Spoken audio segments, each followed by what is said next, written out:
Right now, every business should be ripping it down to the tax and saying, okay, what should our team look like? What skills do we need to have? What should our tech look like? And I think doing that audit on your costs, what are you spending and on what should you be spending? And I think looking at the ROI of your different channels and what does it cost you to maintain those channels? It's the eCommerce Master Plan podcast. Here to help you solve your marketing problems and grow your e-commerce business. Cutting through the hype to bring you inspiration and advice from the e-commerce sector and beyond. Here's your host, Chloe Thomas. Hello and welcome. It's great to have you here. Thank you for hitting play and choosing to listen to one of our inspiring guests. This is the second of our new format, the WWYD episode. Unique in that WWYD takes longer to say than what would you do, which it's short for. Anyway, these are the episodes where we invite one of our favourite people in e-commerce onto the show to share what they would do in a given situation. This time we've got regular guest Janis Thomas, no relation, back on the show to answer what would you do if growth at your e-commerce brand has stalled? Yes, big question. Big one to be tackling. It's a great topic. We are going to be getting into so much stuff. Cost savings, prioritization, goal setting, team management, culture. We'll also be talking about marketing channels. And those of you who know Janis will know she's been pretty much at the forefront of adopting AI within an e-commerce business. So I'll also be asking her about that as well. So make sure you listen to the end of the episode so you don't miss any of it. Plus, so you get to listen to Janis's top tips too. Are you using Yotpo for your email and SMS campaigns? Then you will already know the great news that they're sunsetting their email and SMS service at the end of this year. I know it's not the news you wanted to hear this close to peak. Yay, let's move our email system. So to help you with all of that, over on the eCommerce Tech website, we are putting together a couple of blogs to help you to navigate it all and to turn this surprise into a brilliant move for your business. One that can even, or certainly has the potential to even increase your peak performance. To get the blogs, go to ecmp.info/Yotpo, that's YOTPO and ECMP. And there you can read my 4-step plan to make the most of the situation.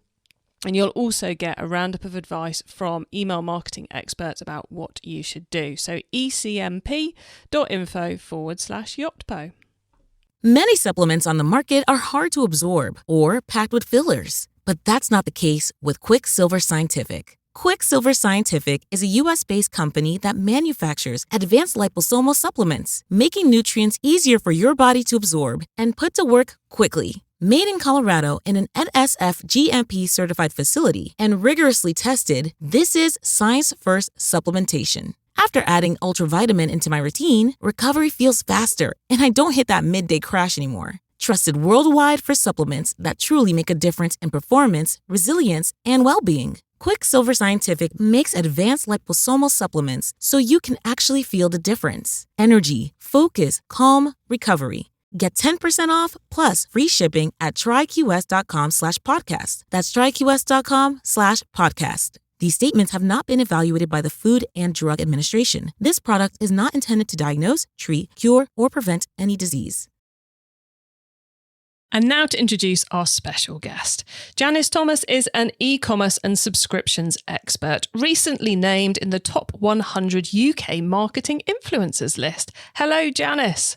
Hello, Chloe. Awesome to have you back on the show, especially for our new format, What Would You Do?, which we will get into very shortly. But first of all, how have things been since we last caught up? Because it's been a couple of months.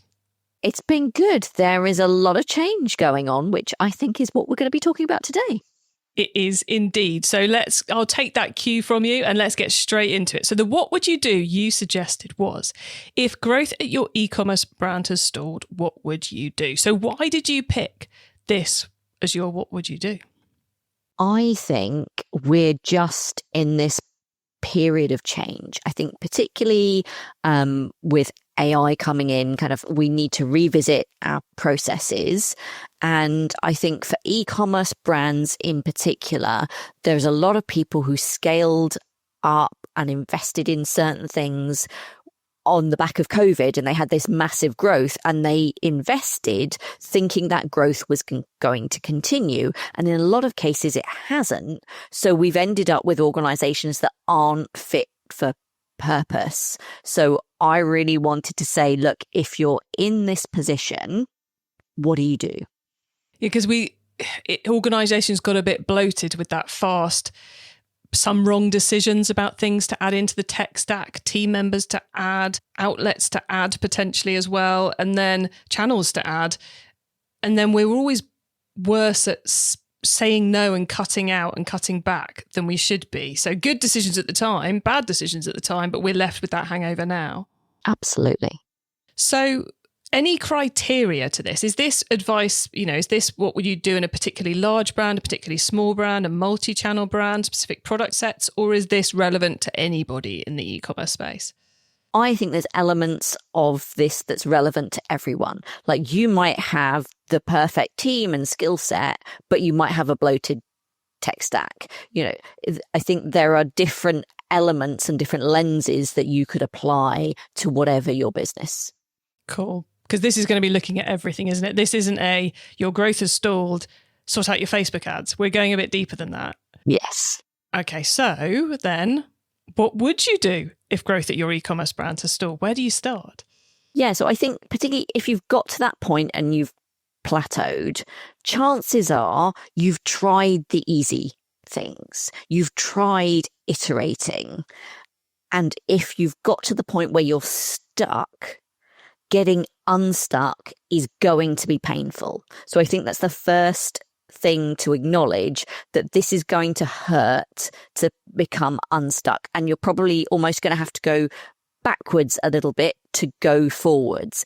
But if you invest that time now, you're going to be able to grow much quicker long term. So I think right now, every business should be going ripping it down to the tax and saying, okay, what should our team look like? What skills do we need to have?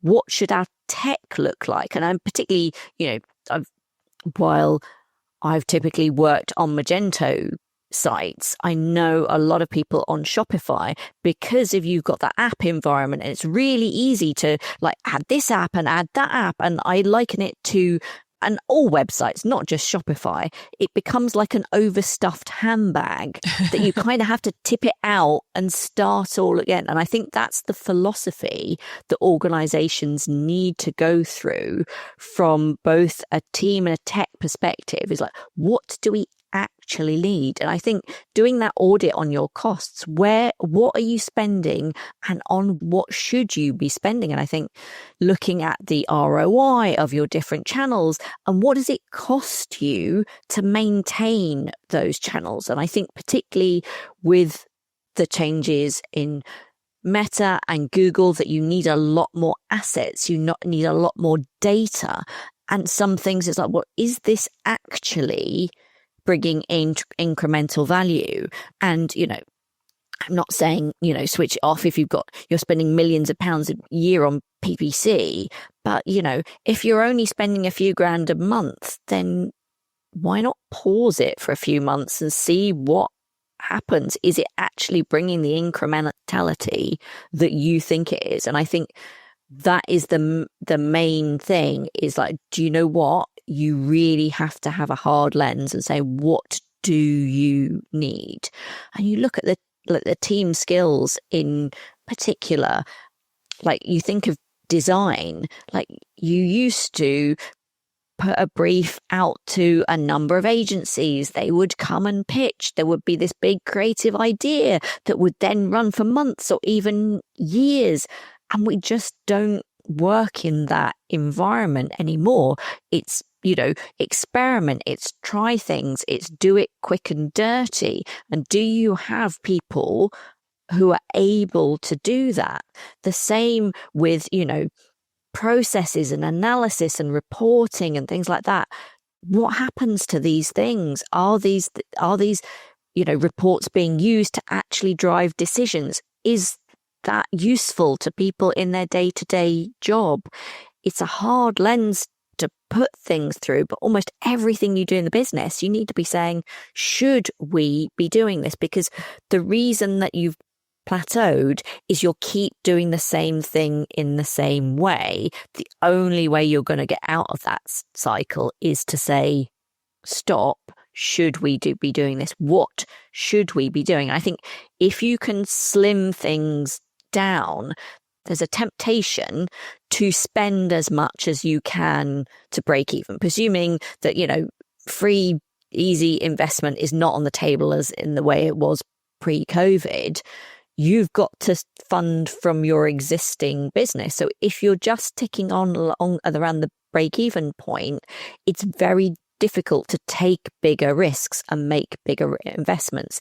You all have to bring your cost base down a bit so that you've got a decent amount of cash in the bank to play around and say, actually, let's do things differently. Otherwise, you're going to be stuck in the cycle of doing the same thing. Oh, loads of juicy stuff for us to get into there, Janis. First one for me would be, this is kind of like the polar opposite of what I end every one of these episodes with, words keep optimizing. We're not doing little optimizations. We are, I guess, almost going back to kind of like zero-based accounting. You're starting blank sheet of paper, aren't you? And going, actually, for what we know about our customers and what we know about what's working at the moment, what do we actually need? Ripping it down and building it back up again. Yeah, absolutely. And then timing-wise, this one, everyone, you're hearing this at the end of October, which may seem like exactly the time you don't want to start doing this. But many a retailer, I know most of you have, almost calendar year, financial years on the go.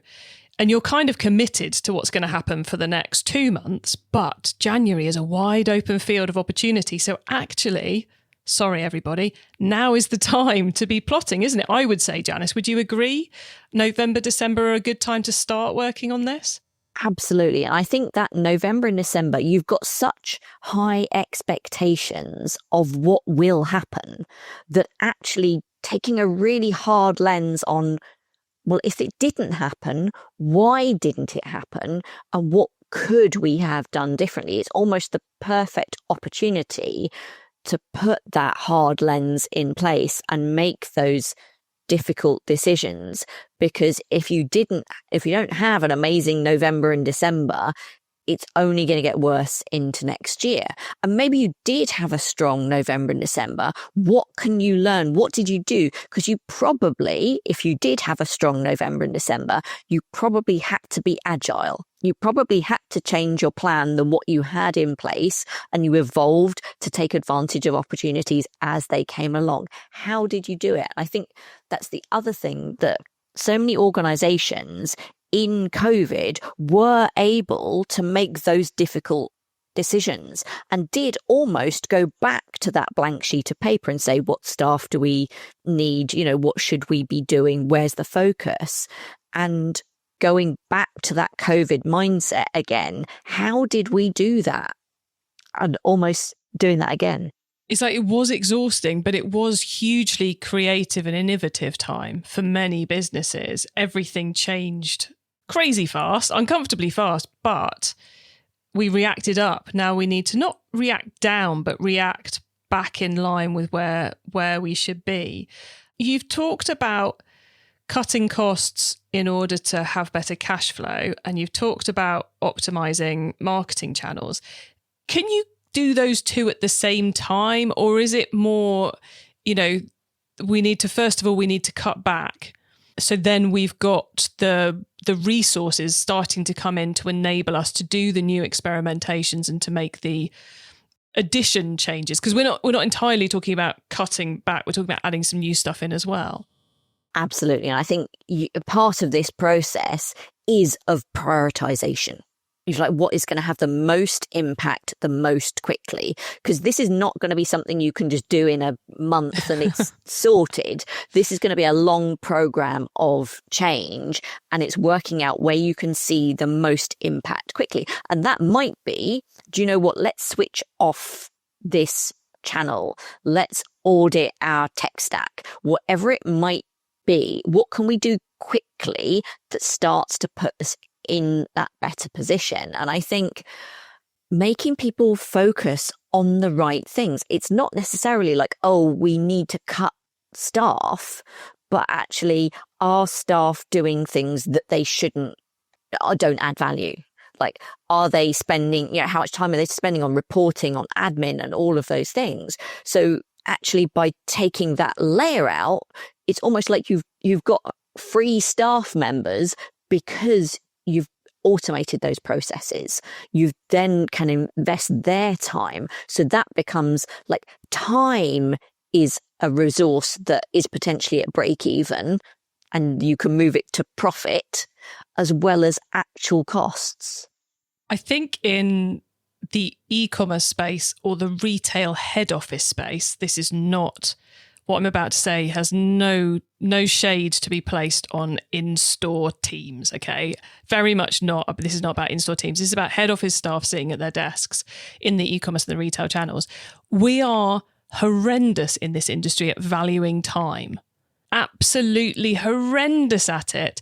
You just have to look at the people who are doing, long-winded, complicated reports every Monday, which could have been automated, but it would have cost $20 a month to buy the software that would automate it. We are so shocking at time, aren't we? I would go so far as to suggest everyone starts filling in timesheets. Would you go that far, Janis? Or would you do it anecdotally? I think it depends on the size of your organization. I think a big organization, you have to go through that because that's the only way you're going to get enough data to make these decisions. In a smaller organization, you can do it in a more informal brainstorming session. Like, for example, I recently had one of my team going on maternity leave, and it made us think, right, what does she do? How does she spend her time? And who should take over what? And is that something we should continue to do while she's on maternity leave? Which, it's interesting, isn't it? Like, a lot of this, you talked about the need for prioritization, but also the need to make fast changes. So ideally we gather all the data, weigh up all the opportunities, and then do a lovely big old project plan. But you've got to be fast and you've got to be data focused. So there's kind of like, there's an element that has to be done initially on gut feel. But then there's also a big old element of data gather and analysis. It's like two competing methods, but both in the same project in some ways, in my head anyway. Yeah, and I think almost part of it is getting those quick wins and making the business case for that wider investment of doing it in more detail and, in more depth and properly planned out. But you've kind of got to experiment to find out, well, what is going to make a difference? It's like, oh, we think by automating our reporting, it's going to free up, X hours a day for everyone. And does it actually do that? Does that then have the impact that we think it will on the business? And asking people, what would you do if you had the time?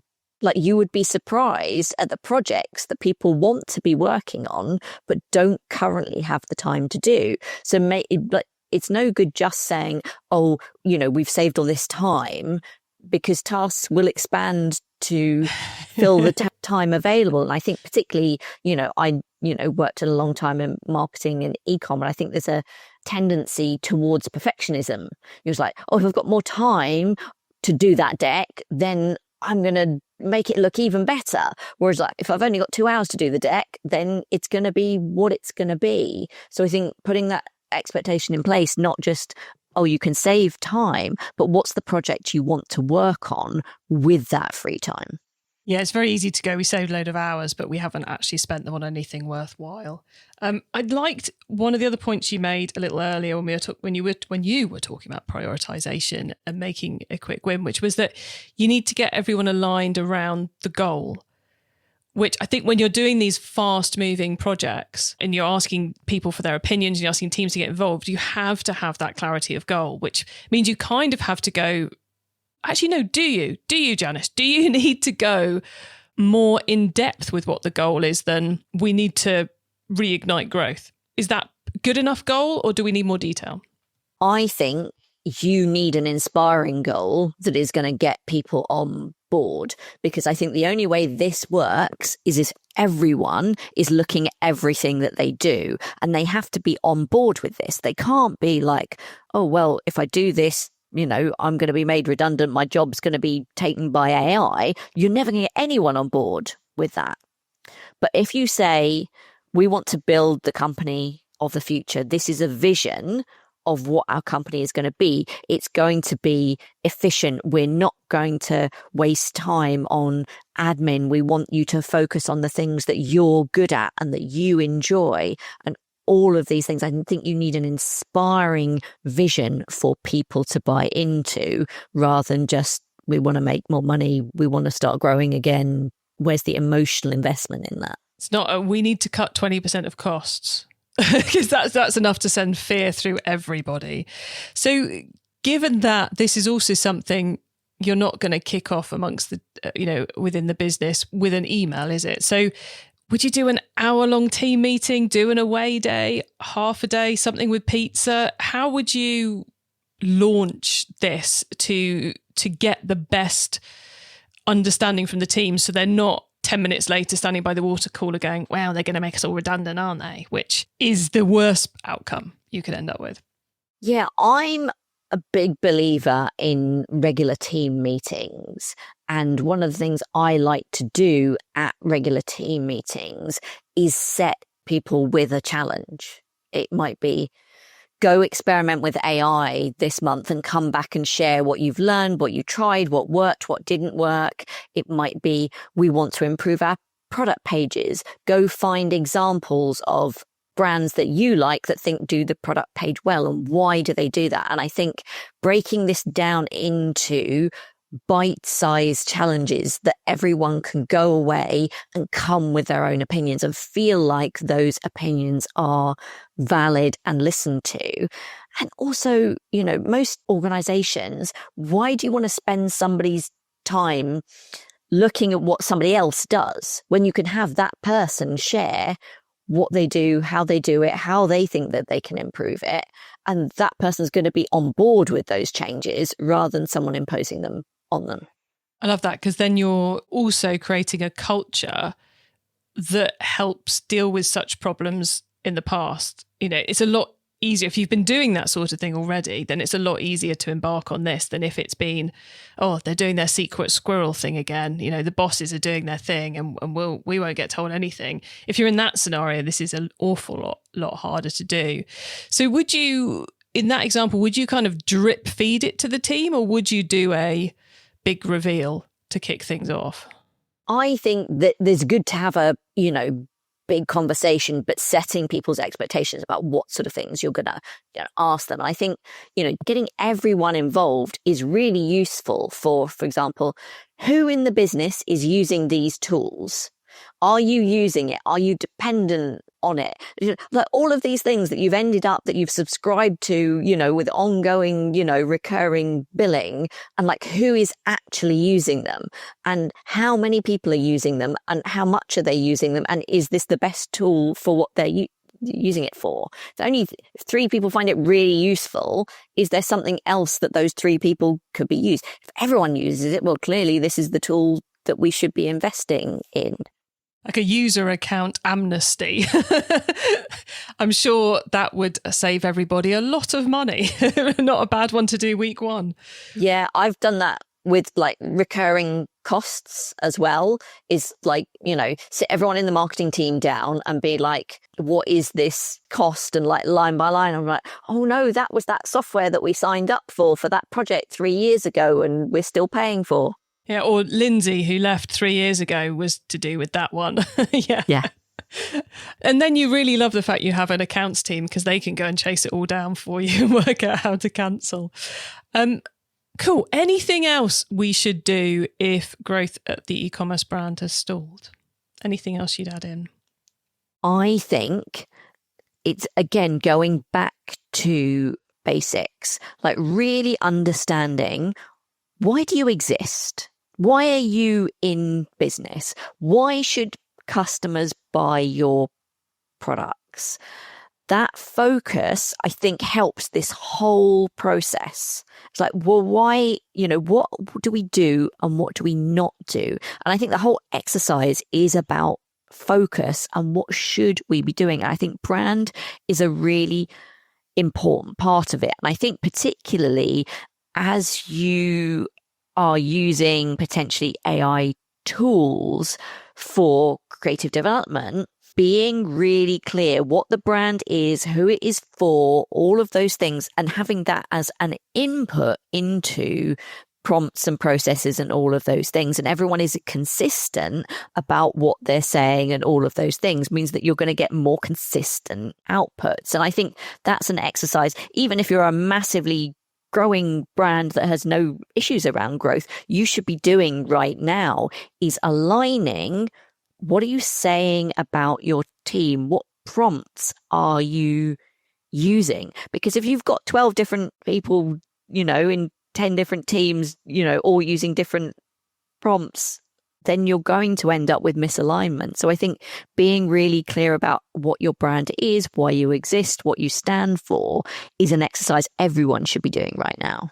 It's interesting, isn't it? I seem to get involved in a lot of conversations about them at the moment that can be summarized as garbage in, garbage out. And usually in e-commerce, they are down to product data, which powers so much of the AI activity on product data and tracking data on ads, on emails, on the website, in geo, and all that kind of stuff. But not so many people are talking about the in head office use of AI and the way that, as you've just eloquently explained, can be garbage in, garbage out. And you can quite quickly lose track of things if you don't have that DNA at the core of things. All projects are easier if you have business DNA of this is who we serve, this is why we do it, and everything else. Janis was nodding very enthusiastically. I know you guys can't see it. She was nodding very enthusiastically by that. So I'm not going to bother to ask her to comment on that because she clearly agrees. But what I am going to ask is, Janis, I know you've been probably one of the retailers at the forefront of embracing AI in the business without doing it stupidly. I had that caveat because there's some who've gone all the way and it's a really terrible idea. How have you found it's helped bring in efficiency and help build growth? Where, I guess what I'm trying to say is, for the benefit of the listeners, where are key places to start building it into the business to gain success, not to gain confusion and problems? Yeah, I think particularly from a marketing point of view, in terms of creative outputs, whether that is, product page copy or press releases or ad imagery or all of those things, it can be amazing, but you have to invest in, you can't just give it, say, oh, produce an ad for this. You have to be like, well, this is our visual, this is our tone of voice. This is examples of what is good and what is bad. And as you say, if the product data isn't there, then it can only build with what you've got. So I think it is great at particularly the creative production side, but you need the foundation to underpin it. Otherwise, you're just going to get really generic stuff. And that's what the kind of AI brush gets tarred with is, well, no, if you haven't told it about your brand and your customer and, your tone of voice and given examples of what does good look like and, all of that stuff, if you're not setting the tone correctly, and then you're not refining it, what comes out, you're like, no, that's wrong because we don't use blue. That's wrong because we don't use that language. That's too, generic. There's no spark. There's no tone to it. That needs to be more bullet points. You need to kind of feedback. I was at an event last week where somebody was talking about, they were a fashion retailer and they're talking about using AI design tools. And they were saying an experienced designer using one of those was giving a really specific brief with a good understanding. And then the tweaks that they were making to the output were outstanding. So what an experienced designer was able to do with that tool versus a layperson was, night and day. And I think that it's very easy for us to think it's like, oh, AI is going to give us the answer. It's like, no, you have to have the experience and the understanding and invest in teaching it to get the outputs that you want. E-commerce Master Plan is supported by some of the greatest companies in the e-commerce sector. Here's a reminder of who they are. Are you using Yotpo for your email and SMS campaigns? Then you will already know the great news that they're sunsetting their email and SMS service at the end of this year. I know it's not the news you wanted to hear this close to peak. Yay, let's move our email system. So to help you with all of that, over on the eCommerce Tech website, we are putting together a couple of blogs to help you to navigate it all and to turn this surprise into a brilliant move for your business. One that can even, or certainly has the potential to even increase your peak performance. To get the blogs, go to ecmp.info/Yotpo. That's YOTPO and ECMP. And there you can read my 4-step plan to make the most of the situation. And you'll also get a roundup of advice from email marketing experts about what you should do. So ecmp.info/Yotpo. Many supplements on the market are hard to absorb or packed with fillers. But that's not the case with Quicksilver Scientific. Quicksilver Scientific is a U.S.-based company that manufactures advanced liposomal supplements, making nutrients easier for your body to absorb and put to work quickly. Made in Colorado in an NSF GMP-certified facility and rigorously tested, this is science-first supplementation. After adding ultravitamin into my routine, recovery feels faster, and I don't hit that midday crash anymore. Trusted worldwide for supplements that truly make a difference in performance, resilience, and well-being. Quicksilver Scientific makes advanced liposomal supplements so you can actually feel the difference. Energy, focus, calm, recovery. Get 10% off plus free shipping at tryqs.com/podcast. That's tryqs.com/podcast. These statements have not been evaluated by the Food and Drug Administration. This product is not intended to diagnose, treat, cure, or prevent any disease. It's time for the top tips round.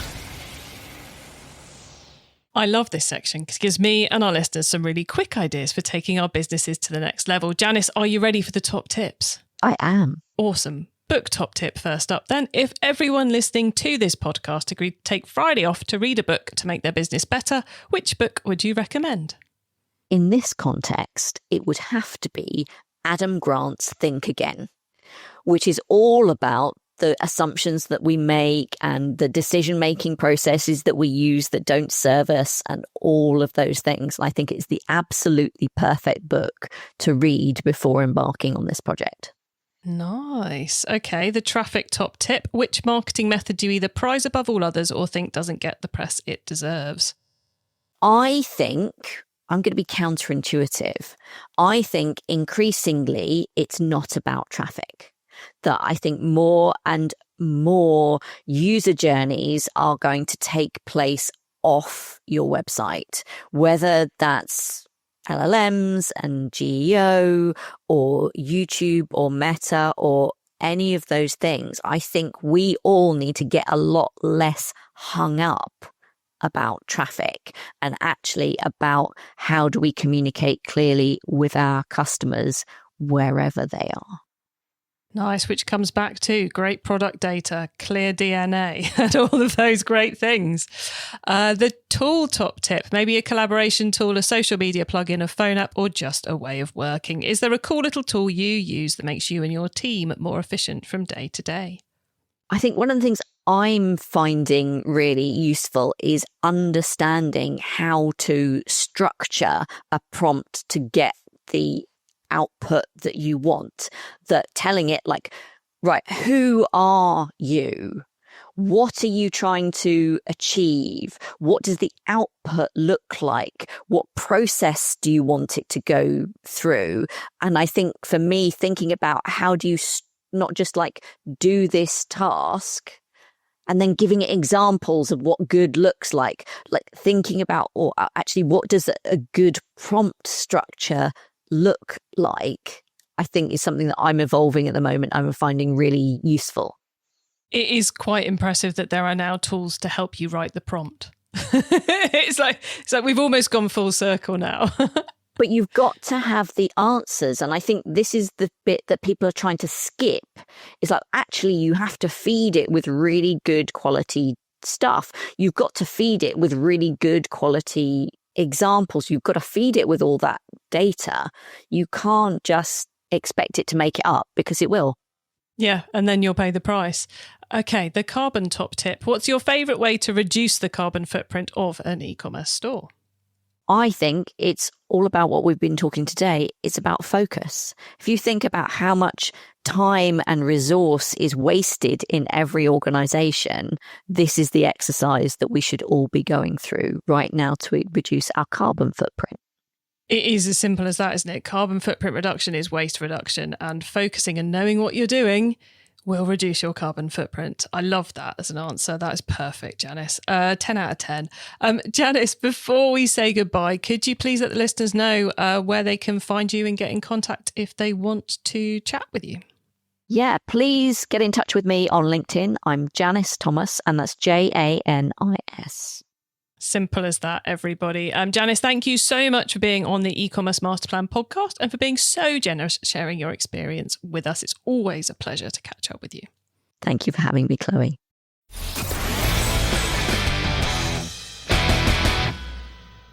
Brilliant insights there from Janis. So if you are looking at restoring the growth of your e-commerce business, then it's not about playing around with the marketing. It's time, given COVID and all the AI changes and all the rest of it, it is time to rip it up and start again. Metaphorically speaking, of course. Get out that blank sheet of paper. Work out where you should be going. Involve your team in the process. Take them along for the ride. Make it inspiring and exciting. See what untapped resources you've got in the business. Cut those unnecessary costs and get really good at prioritization with that clear goal. And as we talked about again and again, get the DNA and the building blocks right in the business, the vision, the values, who your target customer is, the product data. It will make what is quite clearly coming down the road for us so much easier to deal with if you've got all that right.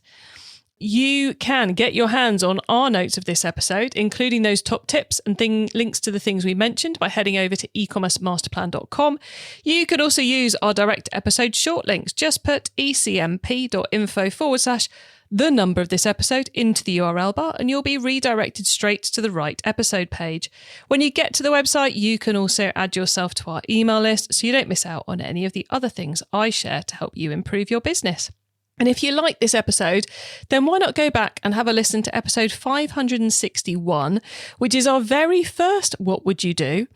What would you do if you were to take over an e-commerce business in the 10 to 25 million range? And you can find all our What Would You Do's at ecmp.info/WWYD.